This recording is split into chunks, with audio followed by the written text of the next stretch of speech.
कहते हैं जहां बुद्ध है वहां शुद्ध है। इसीलिए तो दुनिया भर के लोगों ने अपने तन और मन को शुद्ध करने व रखने के लिए बौद्ध धर्म में विश्वास जताया। दुनिया के करोड़ों लोगों का मानना है कि जहां बुद्ध है वहां शुद्ध है। भारत एक ऐसा राष्ट्र है जो बिना आक्रमण किए विश्व में अपनी सीमाओं को सांस्कृतिक माध्यम से बढ़ाने में सफल रहा।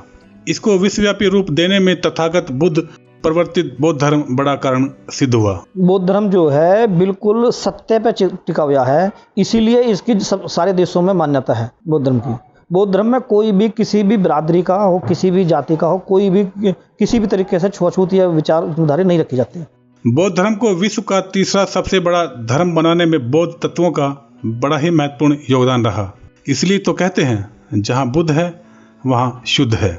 तथागत बुद्ध ने स्पष्ट कर दिया था कि उनके अनुयायी स्वयं उनकी बातों को सुनकर जस का तस न मान लें, बल्कि उनका परीक्षण करें। बुद्ध ने विश्व को पंचशील और निर्वाण का मार्ग दिखाया। आज विश्व में बौद्धों की संख्या लगभग 200 करोड़ से भी ज्यादा है। बुद्ध की शरण में जो व्यक्ति गया है उसने अपना एक खुशहाल जीवन जिया है और अच्छा जीवन व्यतीत कर रहा है। बुद्ध जापान, चीन, यूरोप जैसे और बड़े कई देशों में प्रसिद्ध हैं। बुद्ध ने कभी नहीं कहा कि मैं भगवान हूँ। बौद्ध धर्म दुनिया के सभी महाद्वीपों में प्रचलित होकर एक विश्व धर्म के रूप में स्थापित हो गया। माना जाता है कि दक्षिण पूर्वी एशिया में तो बौद्ध धर्म एक प्रमुख धर्म है, जबकि थाईलैंड एक घोषित बौद्ध राष्ट्र है। यहाँ के बौद्ध विहारों में लंबे सुनहरे स्फूत बौद्ध वास्तुकला के रूप में प्रमुख रूप से दिखाई देते हैं।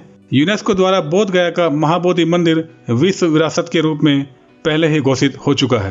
भविष्य में बोध गया समूचे विश्व की सांस्कृतिक राजधानी के रूप में विकसित होगा, इसमें भी कोई दो राय नहीं। प्रेम, साहसी, प्रेम, प्रीत, नम्रता, भाईचारा का संदेश देने में वो दुनिया के पहले ऐसे मानव थे जिन्होंने किसी भी तरह का कोई गोला बारूद, हथियार, तीर, कमान इस्तेमाल नहीं किया और भाई को गले लगाया, प्रेम प्रीत का संदेश दिया, महिलाओं को सम्मान दिया, दबे कुचले सबको एक समानता के स्तर पर लाकर खड़ा कर दिया।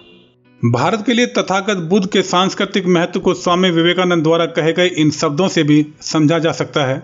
उन्होंने कहा था कि जब बुद्ध का जन्म हुआ उस वक्त भारत को एक महान आध्यात्मिक गुरु की परम आवश्यकता थी। तथागत बुद्ध कभी न वेद, न जाति, न पंडित और न ही किसी परंपरा के आगे झुके। उन्होंने निर्भय और तर्क संगत से अपना जीवन बिताया और सच्चाई की खोज की। बुद्ध को दुनिया का एक साइकोलॉजिकल साइंटिस्ट भी माना गया है। बुद्ध का मार्ग ज्ञान का मार्ग है। बुद्ध को दुनिया का पहला वैज्ञानिक कहा जाता है क्योंकि बुद्ध ने तर्क की बात की है। बुद्ध ने अपने उपदेश में अनुभव की बात की है, मानवीय व्यवहार की बात की है और इसके साथ साथ बुद्ध ने बताया है कि किसी भी बात को यूं ही मत मानो, पहले जानो फिर मानो। बुद्ध ने हर तरह के पाखंड का खंडन किया है। विश्व में सभी के लिए अगाध प्रेम रखने वाले, चाहे वह इंसान हो, पशु हो, पक्षी हो या जानवर हो, ऐसे महामानव को विश्व ने पहले कभी नहीं देखा था। बुद्ध किसी भी अन्य धर्मगुरु से अधिक साहसी और अनुशासित थे। वे पहले मानव थे जिन्होंने इस दुनिया को आदर्शवाद एवं विज्ञानवाद का पूरा तंत्र दिया।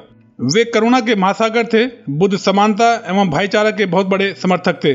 तथागत बुद्ध दुनिया के ऐसे पहले महामानव थे जिन्होंने सभी के लिए असीम प्रेम किया।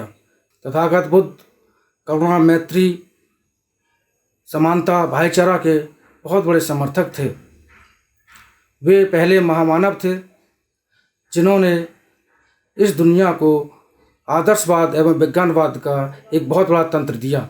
हमारे भारत में उद्भव हुआ बौद्ध धर्म आज चीन, Japan, Vietnam, Thailand, Myanmar, Bhutan, Sri Lanka, Cambodia, Mongolia, Tibet, Laos, Hong Kong, Taiwan, Macao, Singapore, दक्षिण कोरिया, रूस, तुर्किस्तान, तजाकिस्तान एवं उत्तर कोरिया समेत कुल 18 देशों में प्रमुख है, जबकि नेपाल, अमेरिका, ऑस्ट्रेलिया, इंडोनेशिया, रूस, ब्रुनेई, मलेशिया और आदि देशों में भी करोड़ों बौद्ध विरासत हैं। इसी तरह के वीडियो को देखने के लिए वीडियो को लाइक, शेयर और चैनल को सब्सक्राइब करें।